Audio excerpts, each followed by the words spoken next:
जिल्ला प्रशासन कार्यालय दार्चुलाले दियो नेपाली भूमिलाई आफ्नो दाबी गर्दै भारतले केही दिन अघि पठाएको पत्रको जवाफ। लिम्पिया धुरा र कालापानी क्षेत्र नेपालकै भएकाले नेपालीलाई त्यहाँ जानका लागि कसैको अनुमति नचाहिने जवाफ। दार्चुलाका सहायक प्रमुख जिल्ला अधिकारी टेक सिंह कुँवरद्वारा हस्ताक्षरित पत्रमा भारतको दाबी अनुचित भएको उल्लेख। नेपाली भूभागमा नेपालीहरूको आवतजावत स्वाभाविकै रहेको र त्यसमा कहीँ कतैबाट बाधा अड्चन हुँदैन भन्ने नेपालको धारणा रहेको पत्रमा उल्लेख। नेपालमा कोरोना भाइरस संक्रमित हुनेको संख्या 19,273, पछिल्लो 24 घण्टामा 210 जनामा संक्रमण पुष्टि। आज काठमाडौँ उपत्यकामा 15 जना कोरोना संक्रमित थपिएको स्वास्थ्य तथा जनसङ्ख्या मन्त्रालयद्वारा जानकारी। पछिल्लो 24 घण्टामा काठमाडौँमा 14 र भक्तपुरमा 1 जना नयाँ संक्रमित थपिए। अहिलेसम्म 14,021 जना निको भएर घर फर्किए। पछिल्लो 24 घण्टामा 146 जना डिस्चार्ज। संक्रमित मध्ये उपचारपछि निको हुनेहरू 72.74% रहेको स्वास्थ्य मन्त्रालयद्वारा जानकारी। देशका विभिन्न स्थानका आइसोलेसनमा 5,203 को उपचार जारी। क्वारेन्टिनमा रहनेको संख्या 14,471 जना। हालसम्म 3,58,344 नमुनाको पीसीआर परीक्षण। पछिल्लो 24 घण्टामा पीसीआर विधि मार्फत 6,037 परीक्षण। वीरगञ्जमा नेपाली सेना, नेपाल प्रहरी र कैदीबन्दी सहित थप 34 जनामा कोरोना संक्रमण पुष्टि। नारायणी अस्पतालको प्रयोगशालामा गरिएको परीक्षणमा 2 देखि 65 वर्ष उमेरका मानिसमा कोरोना पुष्टि। आफैले पैसा तिरेर पीसीआर परीक्षण गराएका 1 जना व्यक्तिमा पनि संक्रमण पुष्टि। पछिल्लो पटक संक्रमण देखिएका अधिकांश होम आइसोलेसनमा। वीरगञ्जमा स्वाब सङ्कलन गरिएका 1500 को रिपोर्ट आउन बाँकी। नेपालमा लकडाउन हटेसँगै भारतबाट निष्फिक्री आवागमन। भारतमा अलपत्र परेका नेपाली र नेपालमा रहेका भारतीयको आउजाउ बढ्यो। जिल्ला प्रशासन कार्यालय पर्साद्वारा वीरगञ्जका विभिन्न उद्योगको अनुगमन। भारतीय कामदारको खोजी। लकडाउन खुकुलो गरेसँगै खुलेका उद्योग कल कारखानामा भारतीय कामदार आएको गुनासोपछि प्रशासनको अनुगमन।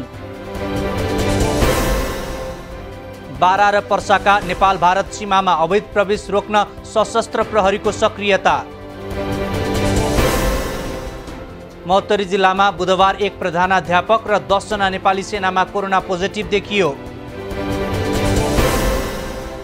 पिपरा आइसोलेसन र कोरोनाबाट मृत्यु भएका व्यक्तिको शव व्यवस्थापनमा खटिएका नेपाली सेनालाई कोरोना संक्रमण। प्रदेश 2 को सामाजिक विकास मन्त्रीको निवासमा कार्यरत 2 जना सहित 3 जना कर्मचारीमा कोरोना पुष्टि। काठमाडौँ उपत्यकामा संक्रमितको संख्या बढ्न थालेपछि सिंहदरबार भित्रका कर्मचारीको पीसीआर परीक्षण सुरु। कालीकोट स्थित नरहरिनाथ गाउँपालिकाको 2 ठाउँमा मंगलबार राति पहिरो जाँदा एकै परिवारका 7 सहित 9 जनाको ज्यान गयो। पहिरो प्रभावित परिवारलाई राहत उपलब्ध गराइने व्यवस्था गरिएको प्रमुख जिल्ला अधिकारी चन्द्रप्रसाद गैरेद्वारा जानकारी। दाङको बङ्गलाचुली गाउँपालिका 5 साकिनेमा पहिरोले घर पुरिँदा 2 जनाको मृत्यु। मृत्यु हुनेमा साकिने निवासी 24 वर्षीय बाटुली नेपाली र उनकी 2 वर्षीय छोरी आयुषमा रहेको प्रहरीद्वारा जानकारी। कैलालीको भजनी नगरपालिकामा अविरल वर्षापछि आएको बाढीले बगाउँदा 4 जना बेपत्ता।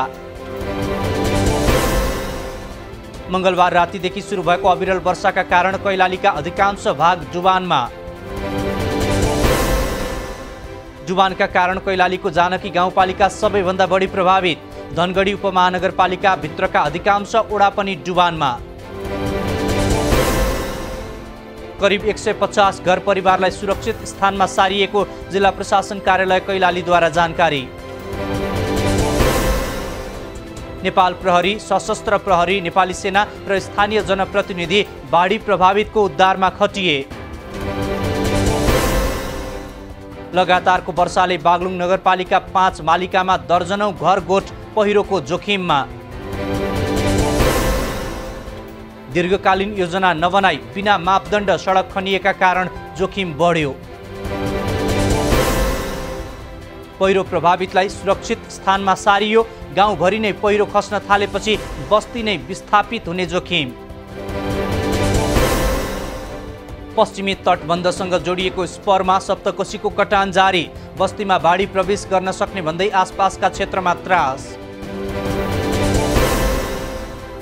राष्ट्रिय गौरवका आयोजना अगाडि बढाउन वित्तीय चुनौती देखिएको अर्थमन्त्रीको भनाई। एमसिसीका विषयमा छिट्टै निर्णय लिनुपर्नेमा जोड।